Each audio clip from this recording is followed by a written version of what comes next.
Translation history can definitely give people an insight on my life, but on a particular side of my life, which is related to communicating with other people, I think it's a lot. Seeing my translation would give a good insight to my life. The translations would remind people of certain things and they would assume things from my translations. If you look through my history, you might know which country that I have visited and what are the words that I feel useful, like excuse me.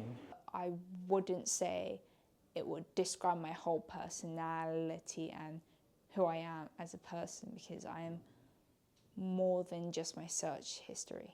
If other people can read my translation history, they might know much more with me, especially when they has the same or similar experience like me. I think they have got the same feelings like me. My translation history gives a good insight of my life. You can see translations from when I was learning a new language, when I was writing a journalism feature, or when I was reading a book. The translation would be part of my life when I encounter like unique cultures or something interesting online. It's not everyone that can speak English, and sometimes you just need a local word to communicate. I use Google Translate just once a week, just usually on the weekends when I talk to my family members in Chinese. At home, I can use my home language, but when I'm going out, I am using another language, like to wearing a new coat. The first word I saw in my translation history is bruise, which in Russian sounds like синяк. I translated it because I got one. I wanted to speak about that, and I wasn't quite sure about the translation, so I just wanted to double check. Fragrance-free, color-free, generous size, cleansing, flower, moisturizing. It's a translation when I was trying to use the makeup oil remover that my mom gave me. The packaging is all written in Japanese, so I was like curious about the ingredients and how to use it. When I visit some countries, I will find the word that I feel like it's gonna be very helpful for me, and excuse me is one of the words that I always use. Does it say that I'm polite? Constellation. I learned this word from our class a lot because some of my classmates really fascinating about this. What's your constellation and how's your personality?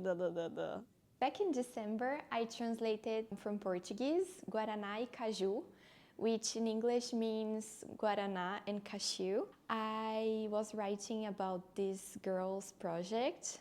She's doing jewelry inspired by the Brazilian fruits. This is a word I actually never heard before, but it's a staple in Russian culture. It's called stump in English. In Russian, it's пенёк. We have this famous fairy tale for kids. The starting point of this is on a stump.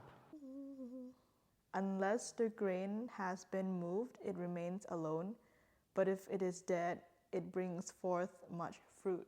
I was visiting the catacombs in Paris, and there were these signs placed on the walls next to the skulls of all the dead people, and there were like quotes about death. Scusa, coupe, this coupe, like this. But I don't think I use this word because I don't know, it's hard to pronounce, so I still using excuse me and people still understand. Last weekend, we spoke about Christmas because in China, they don't really celebrate Christmas as much as they do in England, so there is a big difference. To say turkey in Chinese is 火鸡. Falafel. She asked me if I want to try, and I try a little bit. It's better than I think, and I asked her the name. She said it, and I go to the translation app, but she laughed at me because she said it doesn't work on translation app. She just described this word to me because it's like an Indian Indian word, I think Indian food. It's nice because it's hot. I don't like cold food. Wait. Apothecary. I knew this word before I translated it, but I just did it for the sake of pronunciation. It's apothecary, thank you. I see it everywhere, like fancy pharmacies, French pharmacies. Just also wanted to sound exciting and sophisticated. On the 18th of June, I've had more of like single words. I think I was reading books. Typically, when I'm translating singular words, it's mostly from books I read. L'addition s'il vous plaît, which just mean check please. I found it quite fascinating to translate what going from English to Chinese, because the more I wrote it out, the more the words stuck. Now I can understand people having a full-on conversation in Chinese and they're very surprised I can understand them. Both my parents and my family in China are really impressed. I translate the pasta, snack, macaron. Maybe it's the day I go out for shopping to buy like my whole week's food I need. Macaron is the fish I like in UK. Rich DHA.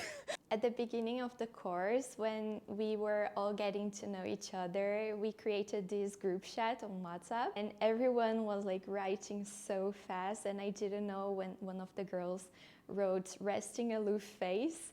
I didn't know what that meant, so I had to quickly translate, use the app to translate that and keep the conversation flowing. You think you know the word, but you're not 100% sure and you just don't want to sound dumb. There are a lot of times that I'm not sure if the thing in my head makes sense, and I like to check it with Google Translate.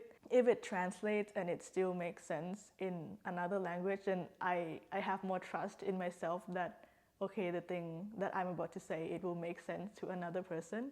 Here to here is the name of my friends in class, and I just want to hear like the Thai accent of my friend's name. Sharia. It's Shriya, but when I wrote in Thai, it's Sharia. On July 12th, I translate 五瓣玫瑰 into 5 petal rose.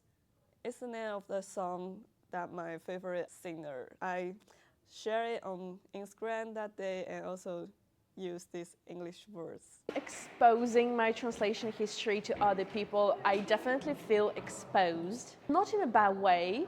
It's interesting when someone is asking you about an aspect of your life no one else notices.